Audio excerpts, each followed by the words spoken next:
This video is brought to you by Stygian Outer Gods, the Lovecraftian survival horror RPG filled with terror, suspense, and a main character named Jack. Stick around to the end to find out more.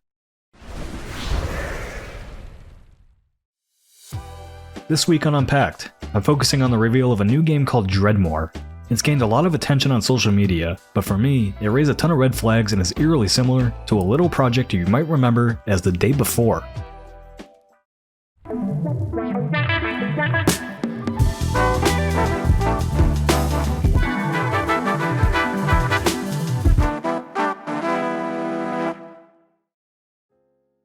This week saw the announcement of a game called Dreadmoor, being developed by a new studio called Dreamdock. It's a post-apocalyptic survival fishing game that looks exactly like what you'd want from a first-person take on 2023's excellent Dredge. Actually, let's rewind a minute. It looks so much like Dredge that, for a moment, I thought Black Salt Games were working on it. And when I looked into it further, I was surprised by the fact they weren't. Even the comments on the YouTube trailer for the game were shocked that it wasn't from Black Salt Games. I shared the game on Blue Sky with some excitement, but also thought the inspiration was a little too close for comfort. I went and took a nap after a long day of feeling the pain of paying taxes for the year, and when I woke up, I decided to take a closer look at the game that I had just promoted to my audience. It only took a few extra moments with a more critical eye on the game and its developer for me to delete that post and start writing the script. This thing has a lot of red flags on it, so let's dig in. Back in late 2023, I spent a lot of time digging into The Day Before. I was following the developments on it very closely and became one of the key sources of information on it as it neared release. I was always skeptical about the game and surprised by the amount of promotion I got from mainstream gaming sites. Hell, Nvidia even promoted it multiple times as one of their showcase titles. Surprisingly, those videos are still available even today. I was calling it a scam long before its release, as each new trailer showed less and less of what their original impressive trailer featured that made the game look like a cross between The Last of Us and The Division. Except, that trailer was never real gameplay, but many were fooled into believing it was, or at least a really good looking vertical slice demo. The hype around the game pushed it to the top of the Steam charts and allowed the developers to claim the title of most anticipated game on Steam.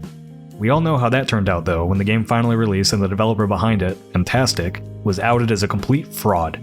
Steam forced them to refund purchasers of the game, and it was removed from the store entirely. This new game, Dreadmoor, is already raising a lot of the same red flags to a concerning degree. I first spotted it on social media this week after IGN shared a trailer on their YouTube channel. I, like many others, was immediately interested. But the game you see on screen is not real. Everything is made to look like it is with first-person animations, UI elements, and a bunch of imagery that's meant to remind you of Dredge, a game you probably loved if you played it. There is nothing in this video that is real gameplay, and you can be easily fooled by it if you're not careful. When pressed for actual gameplay footage in a Reddit AMA the developers conducted over at RPC Gaming this week, they gave the excuse that they couldn't risk showing it because some mechanics weren't ready or may not be included in the final version. Another comment they ignored entirely, which the community took note of. However, they did make sure to mention that they're looking for investment and it's all down to your support, which is eerily similar to the wording Fantastic used again and again to promote The Day Before. The AMA Reddit account was created over 2 years ago, with its only activity starting up a month ago with some random posts and comments. A Reddit account linked on their website takes you to a suspended account, and when you do a Wayback Machine search, the account was previously the modder of 2 blockchain subs. Another Reddit user found that the game was being promoted by 3 separate accounts, all acting as the spokesperson for the game, and all being created in similar time frames and posting patterns, most likely to get around Reddit's self-promotion rules. Each account posted to a different sub to get feedback on the game, while skirting around pretty much any question presented to them that wasn't giving it praise. They mentioned mechanics being in place, playtests happening in one breath, but in the next mentioned that nothing is ready to show, not even so much as something to quell the questions around the game being real or not.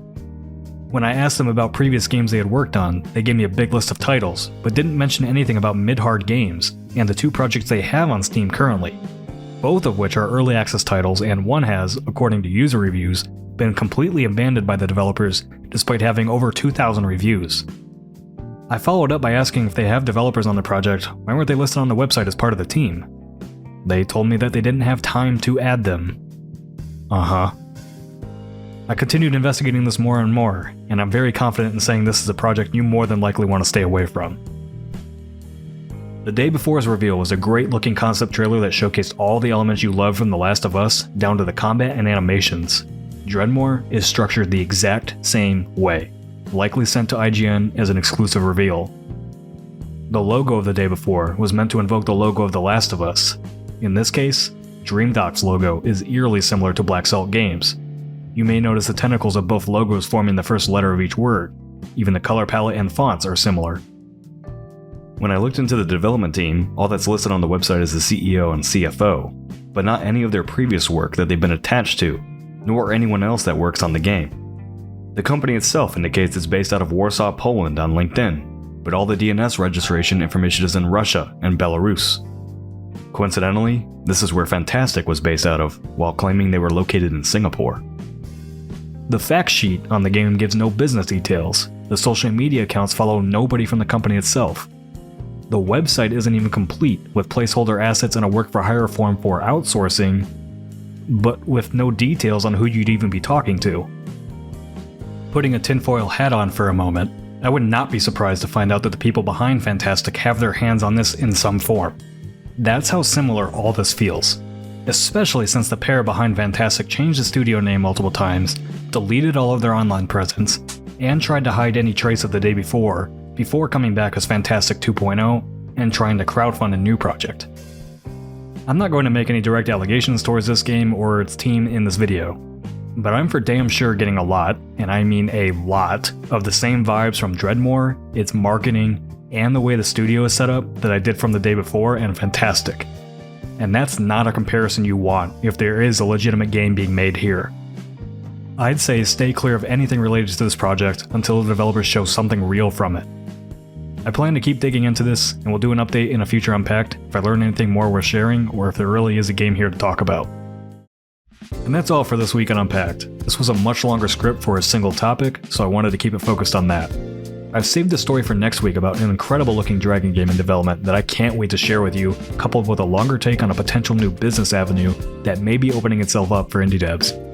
This video is brought to you by Stygian Outer Gods, the Lovecraftian survival horror RPG filled with terror, suspense, and a main character named Jack, and hey, that's my name. Make your way through Kingsport, a dark and hostile town that challenges your very existence. Craft items, solve puzzles, and explore the dark corners of the settlement as you unravel the mysteries that lie deep within, including what happened to your precious dog Cookie. Wait, my actual dog is Cookie. Is my dog in this game? Because choose whether to sneak through the shadows and avoid the monstrosities that roam the streets, or confront them head on with whatever weapon you manage to scrounge up. But be careful of Jack's sanity, as he's almost out of coffee and his Ernest goes to jail mug needs to be washed. Wait, exposure to these disturbing and otherworldly encounters could lead to disastrous results. How did they know about my mug? Stygian Outer Gods hits PC early access on April 14th with a full PC, PlayStation 5, and Xbox Series X and S release set for 2026. Head on over to the Steam link below to wishlist the game today.